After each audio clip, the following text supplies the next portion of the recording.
Good morning children. आज translation में हम इम्परेटिव सेंटेंसेस को ही कंटिन्यू करेंगे, लेकिन इम्परेटिव सेंटेंसेस को ट्रांसलेट करने से पहले उसके कॉन्सेप्ट और स्ट्रक्चर को दोबारा से समझ लेते हैं। इम्परेटिव सेंटेंसेस क्या होते हैं? इम्परेटिव सेंटेंसेस वे सेंटेंसेस होते हैं जिनको सुनने वाले को ये लगता है कि बोलने वाला या तो उसे कोई ऑर्डर या कमांड दे रहा है, या कोई सजेशन और एडवाइस दे रहा है, या कोई रिक्वेस्ट कर रहा है। इन तीनों टाइप के सेंटेंसेस को बोलने वाला इम्परेटिव सेंटेंसेस कह सकता है। इसका स्ट्रक्चर क्या होता है? इसका स्ट्रक्चर होता है, सबसे पहले हम वर्ब लगाते हैं। क्या लगाते हैं? वर्ब। और उसके बाद लगाते हैं ऑब्जेक्ट। तो वर्ब प्लस ऑब्जेक्ट ये होता है इम्परेटिव सेंटेंस का स्ट्रक्चर। जैसे कि यहाँ आओ, तो ये क्या है? ये मैंने बोला किसी से कि यहाँ आओ, तो इसका मतलब क्या है कि मैं सुनने वाले को ये कमांड दे रही हूँ, कोई ऑर्डर दे रही हूँ कि यहाँ पर आओ। या फिर हम ये बोल सकते हैं वहाँ बैठ जाओ, तो सुनने वाले को क्या लगेगा कि बोलने वाला कोई ऑर्डर दे रहा है, कोई आज्ञा दे रहा है। या अगर हम रिक्वेस्ट के फॉर्म में लें कि प्लीज़ मुझे एक पेंसिल दे दो, मतलब मैं पेंसिल लाना भूल गई हूँ तो कृपया मुझे एक पेंसिल दे दो, तो ये क्या है? ये है रिक्वेस्ट। अगर हम बोले कि वहाँ मत जाओ, वहाँ पर खतरा है, वहाँ मत जाओ, तो ये क्या है? ये सजेशन और एडवाइस में आएगा कि कोई हमसे एडवाइस कर रहा है, कोई हमें सजेस्ट कर रहा है कि ऐसा काम मत करो, मे बी वहाँ पर कोई खतरा हो। तो इम्परेटिव सेंटेंस का स्ट्रक्चर क्या होता है? वर्ब और फिर ऑब्जेक्ट। ये होता है इम्परेटिव सेंटेंस का स्ट्रक्चर। तो चलिए अब हम सेंटेंसेस को ट्रांसलेट करते हैं। कुछ दिन हम हिंदी टू इंग्लिश ट्रांसलेट करेंगे, उसके बाद हम इंग्लिश टू हिंदी करेंगे। Okay, so let's start. Imperative sentences heading है हमारी चेंज इनटू इंग्लिश। आपको भी अपनी कॉपी पर इसी प्रकार लिखना है, ट्रांसलेशन आपको नहीं डालना। आपको लिखना है इम्परेटिव सेंटेंसेस और हेडिंग डालनी है चेंज इनटू इंग्लिश। उसके बाद अपना होमवर्क करना शुरू करना है। तो फर्स्ट सेंटेंस हमारा है दूध को गाढ़ा करो। सेंटेंस क्या है? दूध को गाढ़ा करो। दूध मतलब क्या होता है? इसकी इंग्लिश क्या होती है? मिल्क। और गाढ़ा करना, इसकी इंग्लिश क्या होती है? कंडेंस। तो मिल्क कंडेंस, तो इंग्लिश क्या बनेगी? Condense the milk. ये हो गई हमारी इसकी इंग्लिश। अभी हम सिंपल सिंपल सेंटेंसेस लेंगे, फिर धीमे धीमे सेंटेंसेस की लेंथ को बढ़ा देंगे। तो दूध को गाढ़ा करो का मतलब क्या हो गया? Condense the milk. हवा को महसूस करो। हवा मतलब क्या होता है? एयर। और महसूस करो या करना, जो हमारी फर्स्ट फॉर्म है वर्ब की, इम्परेटिव में वर्ब की फर्स्ट फॉर्म आती है, जिस फॉर्म में हम उसको याद करते हैं। तो महसूस करो मतलब महसूस करना। महसूस करना की इंग्लिश क्या होती है? फील। तो एयर और फील, तो सेंटेंस क्या बनेगा? Feel the air.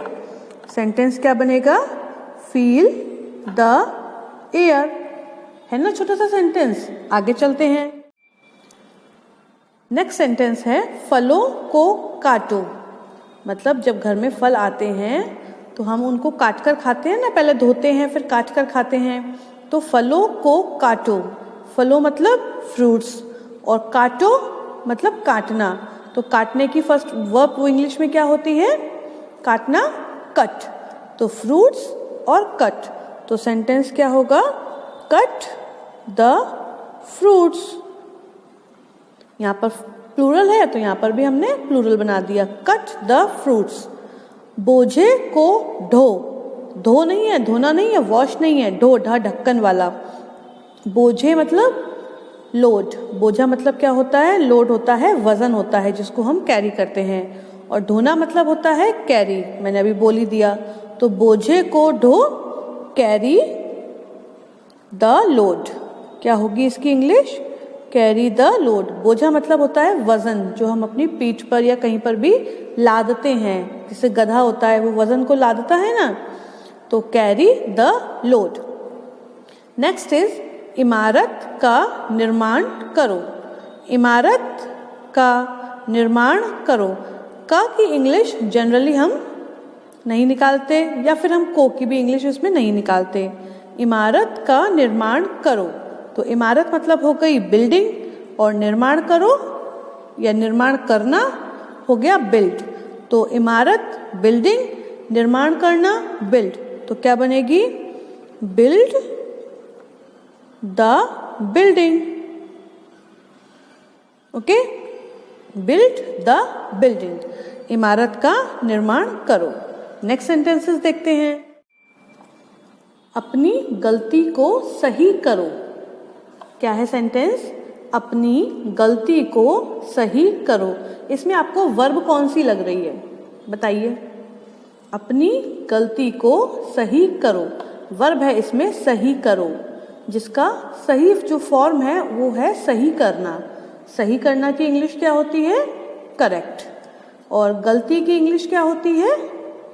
गलती की इंग्लिश होती है मिस्टेक। और अपनी, यहाँ पर अपनी की इंग्लिश क्या होगी? कौन बताएगा? वैसे तो जनरली जब हम अपनी बात करते हैं, अपने के लिए इंग्लिश का यूज़ करते हैं, तो जिसके लिए अपना यूज़ किया जा रहा है उसी के अकॉर्डिंग उसकी इंग्लिश बना देते हैं। लेकिन यहाँ पर बोलने वाला सामने वाले से बोल रहा है, मतलब सपोज करिए आप ही से बोल रहा है, तो क्या होगी इसकी इंग्लिश? होगी योर। इंपरेटिव सेंटेंसेस में यहाँ पर इस सेंटेंस में अपनी की इंग्लिश योर होगी। तो करेक्ट योर मिस्टेक। क्या होगा सेंटेंस? करेक्ट योर मिस्टेक, अपनी गलती या तुम्हारी गलती। तो अपनी गलती के लिए योर मिस्टेक, तो करेक्ट योर मिस्टेक। और यहाँ पर अगर गलती प्लूरल में होती, गलतियों को सही करो, तो यहाँ पर मिस्टेक्स आ जाता। ठीक है, नेक्स्ट है नदी को पार करो। अब नदी मतलब भी आपको मालूम है क्या होता है? रिवर। और पार करो या पार करना, पार करने का मतलब क्या होता है? क्रॉस। नदी रिवर, पार करो या पार करना क्रॉस। तो इंग्लिश क्या होगी? Cross the river. इजी है ना ये सेंटेंसेस? अभी छोटे छोटे लिए हैं 2-3 वर्ड्स के। नेक्स्ट वीडियो में हम सेंटेंसेस की लेंथ को बढ़ा देंगे ताकि आपको अच्छे से समझ में आ जाए। अगला है अपने भोजन को चबाओ। अपने भोजन को चबाओ। चबाओ या चबाना, इसकी इंग्लिश च्यू। भोजन फूड, और अपना जो हमने ऊपर किया था वो हमको यहाँ करना है योर। तो च्यू योर फूड। क्या होगी English? Chew your food. Easy है ना? आगे देखते हैं। नेक्स्ट है मोमबत्ती को बुझाओ। मोमबत्ती को बुझाओ, तो बुझाने का काम किस पर हो रहा है? मोमबत्ती पर। तो बुझाना हमारी वर्ब हो गई, जिसकी इंग्लिश क्या होती है? Blow out. और मोमबत्ती मतलब क्या होता है? मोमबत्ती मतलब होता है कैंडल, आपको पता ही होगा। तो बुझाना और कैंडल यानी कि ब्लो आउट और कैंडल, ये दोनों वर्ड्स हमको मिल गए, तो हमारी इंग्लिश बन गई blow out the candle. Okay, spellings को ध्यान से समझकर लिखिएगा। और लास्ट सेंटेंस है अंकों को जोड़ो। क्या है? अंकों को जोड़ो। यहाँ अंकों का मतलब क्या है? अंकों का मतलब है नंबर्स। ये जो नंबर लिखा है ना मैंने 10, 9, 8, ये सब क्या है? ये अंक होते हैं। अब जब कई सारे अंक होते हैं तो उसका प्लूरल बन गया अंकों। तो अंकों को जोड़ो। अब मैंने आपको पहले बताया था वीडियो में कि नंबर्स को हम क्या करते हैं? जोड़ने की इंग्लिश हमारे पास 2 हैं, एक है अटैच और एक है ऐड। तो अंकों के लिए हम कौन सी जोड़ने की इंग्लिश यूज करेंगे? अटैच यूज करेंगे या फिर ऐड यूज करेंगे? बताइए। ऐड यूज करेंगे। तो आंसर हो जाएगा हमारा ऐड द नंबर्स। ये प्लूरल है तो यहाँ पे प्लूरल दे दिया, क्योंकि जोड़ेंगे तो ऑब्वियस है कि 2 नंबरों को जोड़ेंगे, और 2 का मतलब अपने आप में ही प्लूरल हो जाता है। तो अंकों को जोड़ो, ऐड द नंबर्स। तो ये थे हमारे आज के सेंटेंसेस। आप इनको अच्छे से समझिएगा और तब जाकर अपनी नोटबुक पर करिएगा। करेंगे कैसे? आप केवल हिंदी उतारिएगा। पहले आपने पूरी वीडियो के थ्रू समझ लिया, उसके बाद आप केवल इन सेंटेंसेस की हिंदी उतारिएगा और फिर अपने आप इनकी इंग्लिश को ट्रांसलेट करिएगा। ओके, प्रॉमिस करिए सब बच्चे। Very good. अगर आप लोगों ने किसी की हेल्प के साथ इनको ट्रांसलेट किया तो मैं आपसे गुस्सा हो जाऊंगी, राइट?